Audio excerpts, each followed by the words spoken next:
रात के 11 बज चुके थे और आसमान में बादल ऐसे गरज रहे थे मानो आज की बारिश पूरा शहर ले डूबेगी। उस रात विजय को ऑफिस से निकलने में देरी हो गई थी और मौसम देखकर उसे अंदाजा हो चुका था कि बारिश बहुत तेज होने वाली थी। इसीलिए वो अपनी बाइक लेकर जल्द से जल्द घर निकल जाना चाहता था, पर तभी उसे गार्ड भैया ने टोक दिया। अरे विजय जी, इतनी रात गए कहाँ जा रहे हैं आप? कहाँ जाऊंगा भैया, इस वक्त अपने घर जा रहा हूँ। पर विजय जी, अभी निकलना ठीक नहीं होगा। अरे कोई बात नहीं भैया, रेनकोट है ना, नहीं भीगूंगा। विजय जी, मैं बारिश की बात नहीं कर रहा। हाँ, क्या मतलब? आज अमावस की रात है। आज की रात ऐसे अकेले सफर करना ठीक नहीं है। अरे अमावस से तो क्या हुआ, क्या बोल रहे हो आप? विजय जी, कहते हैं अमावस की रात में प्रेत सबसे ज्यादा ताकतवर होते हैं, इसलिए अच्छा होगा कि आप आज अकेले न जाएं, कल सुबह चले जाइएगा। हो गया आपका गार्ड साहब, या और भी कहानियां सुनानी है? विजय जी, मैं गार्ड साहब प्लीज यार, निकलने दो मुझे अब, वरना कहीं बारिश आ गई ना तो बीच रास्ते में फंस जाऊंगा। विजय अपनी बाइक से निकलने ही वाला था कि गार्ड साहब ने उसे फिर से टोक दिया। विजय जी, देखिए, मैं जानता हूँ आप मुझसे ज्यादा पढ़े लिखे हैं और आप भूत प्रेत इन सब चीजों को नहीं मानते, फिर भी आप इसे रख लीजिए। ये क्या है? हनुमान जी का लॉकेट है विजय जी, ये आज रात आपकी रक्षा करेगा। अरे गार्ड साहब, मुझे कुछ नहीं होगा, और मैंने कहा ना मैं इन सब में। इसको आप अपने पास रख लीजिए, हमारा मन रखने के लिए ही सही, पर बस आप रख लीजिए इसको। आप भी ना गार्ड साहब, लाइए। खुश? चलो अब मैं, बाय, गुड नाइट। इतना कहकर विजय बाइक लेकर वहां से निकल गया। हे बजरंगबली, विजय जी की रक्षा करना। बारिश शुरू हो चुकी थी और विजय अपनी बाइक तेज रफ्तार से भगाया जा रहा था, पर आज उसे अपने घर का रास्ता कुछ ज्यादा ही लंबा लग रहा था। वो तेज बारिश में बचता बचाता आधे रास्ते तक तो पहुंच गया, पर बाकी का रास्ता तय करने की उसकी हिम्मत नहीं बची थी। तभी उसे अपनी बाईं तरफ जाता हुआ एक रास्ता दिखा। वो रास्ता दरअसल एक शॉर्टकट था। विजय उस शॉर्टकट के बारे में जानता तो था, पर वो कभी भी उस रास्ते से अपने घर नहीं गया था, क्योंकि वो रास्ता बेहद खराब था और तो और हर तरफ हमेशा एक अजीब सी खामोशी छाई रहती थी। पर आज विजय के पास कोई दूसरा चारा नहीं बचा था, इसीलिए उसने अपनी बाइक उसी कच्चे रास्ते की तरफ मोड़ ली। तेज बारिश के कारण आज वो रास्ता और भी खराब हो चुका था, पर विजय फिर भी धीरे धीरे उस रास्ते को पार किए जा रहा था। लेकिन कुछ ही देर बाद मौसम ने दोबारा करवट बदली। बारिश और हवाओं की रफ्तार इतनी ज्यादा तेज हो गई कि बाइक का आगे बढ़ना भी मुश्किल हो रहा था। तो विजय आसपास के घरों में बारिश से बचने की जगह ढूंढने लगा, पर उसे आसपास जो भी टूटे फूटे घर दिख रहे थे उनमें से किसी की भी छत नहीं थी, मानो एक साथ गांव के सभी घरों की छत गिर गई हो। विजय को यह बात अजीब तो लगी, पर उसने इस पर ध्यान नहीं दिया और दोबारा दूसरे घरों की ओर देखने लगा। तभी उसे अपनी दाईं ओर पर एक घर दिखा, जो देखने में तो बहुत पुराना था, पर उसके ऊपर एक छत जरूर थी। तो विजय ने अपनी बाइक वहीं खड़ी कर दी और उस घर के अंदर जाकर खड़ा हो गया। वो अपने सामने होती हुई उस तूफानी बारिश को एक टक देखने लगा। सामने का नजारा देखकर उसे समझ आ गया था कि बारिश अगले 2-3 घंटे तक रुकने नहीं वाली थी, इसीलिए वो वहां खड़ा होकर फोन चलाने लगा। पर कुछ ही देर में उसके फोन की बैटरी ने भी दम तोड़ दिया और हताश होकर विजय को फोन वापस अपनी जेब में रखना पड़ा। वो वहां खड़ा अपनी किस्मत को कोस ही रहा था कि तभी उसे अपने पीछे से एक दरवाजे के खुलने की आवाज आई। पलटकर देखा तो दरवाजे पर सफेद कुर्ता पजामा पहने एक बूढ़ा आदमी खड़ा था। उस आदमी को देखकर विजय डरने के साथ साथ चौंक भी गया था। उसे यकीन ही नहीं हो रहा था कि वहां कोई रहता भी था। तभी वो बूढ़ा आदमी बोला, बेटा अंदर आ जाओ, बारिश बहुत तेज हो रही है, भीग जाओगे। उस बूढ़े आदमी को उस टूटे फूटे मकान में देखकर विजय की धड़कनें तेज सी हो गई थी, पर फिर भी उसने अपने आप को संभाला और कहा, नहीं अंकल, मैं ठीक हूँ।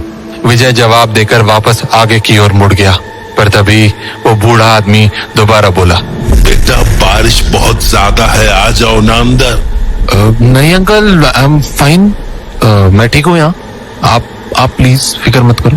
एक बार कहा ना भीग जाओगे, समझ नहीं आता क्या तुम्हें? चलो आओ अंदर। अरे पर अंकल, बोला ना अंदर आओ, चलो।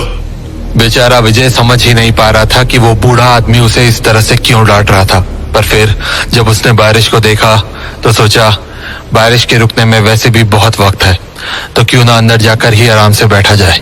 तो उसने मुस्कुराकर बोला, ठीक है अंकल, मैं चलता हूँ अंदर। तो विजय उस आदमी के पीछे पीछे अंदर के कमरे में चला गया, पर वो बूढ़ा आदमी अब भी गुस्से में था। वो पलटकर विजय को दोबारा से डांटने लगा। तुम्हें पता है मैं कब से तुम्हारा इंतजार कर रहा था? हाँ? क्या? यहाँ तुम्हारी बच्ची कब से पापा पापा कर रही है और तुम्हें होश ही नहीं है? हाँ? ये कोई टाइम है घर आने का? अंकल आप ये क्या बोल रहे हो? और शायद आपको कोई गलतफहमी हुई है। मैं वो नहीं हूँ जो आप सोच रहे हो। और अंकल वैसे भी मैं बाहर ही ठीक था, सो प्लीज मुझे बाहर ही खड़े रहने दीजिए। बारिश खत्म होते ही मैं चला जाऊंगा। अरे बेटा गुस्सा मत करो, मैंने तुम्हें अंदर इसलिए थोड़ी बुलाया था कि तुम बाहर चले जाओ। अच्छा पीछे देखो, देखो तुम्हारे पीछे कौन है। जैसे ही विजय पलटा उसे अपने सामने एक छोटी सी बच्ची दिखी, जिसके हाथों में एक गुड़िया थी और वो विजय को एक टक देखे जा रही थी। इससे पहले विजय कुछ बोलता उसने कहा, पापा आप इतनी देर से क्यों आए? जाओ मैं आपसे बात नहीं करूंगी। उस बच्ची के मुंह से पापा सुनकर तो विजय का दिमाग घूम गया था। उसे समझ ही नहीं आ रहा था कि ये सब हो क्या रहा था।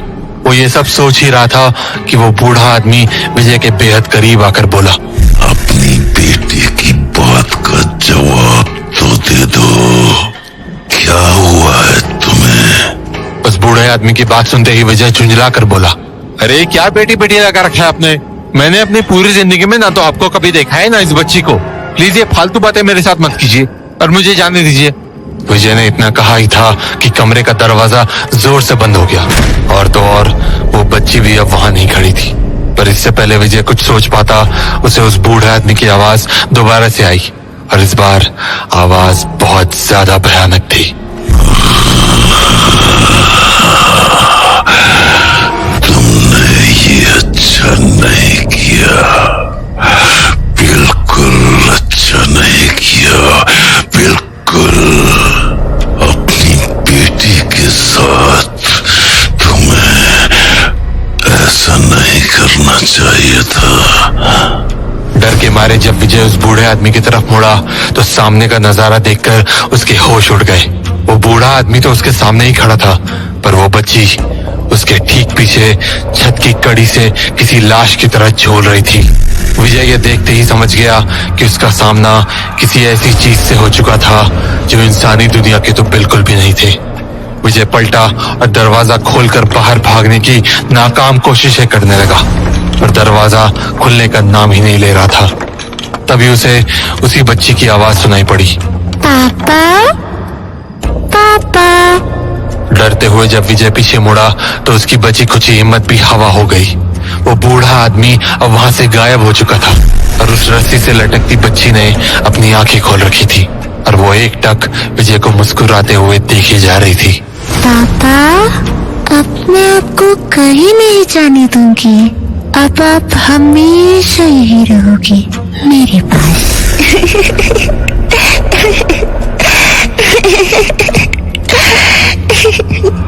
विजय के दिमाग ने अब काम करना बंद कर दिया था। उस हंसी को सुनकर उसके हाथ पांव सब ठंडे हो चुके थे, इसीलिए उसने पलटकर दोबारा दरवाजा खोलने की सोची। पर जैसे ही वो पलटा उसने अपने ठीक सामने उसी बूढ़े आदमी को खड़ा पाया। पर इस बार शायद वो अपने असली रूप में आ गया था। उसके पूरे शरीर पर खून के धब्बों के निशान थे और उसके पेट से उसकी आंतें बाहर आ रही थी। तभी वो बोला, अब तुम हमेशा यही रहोगे हमारे साथ।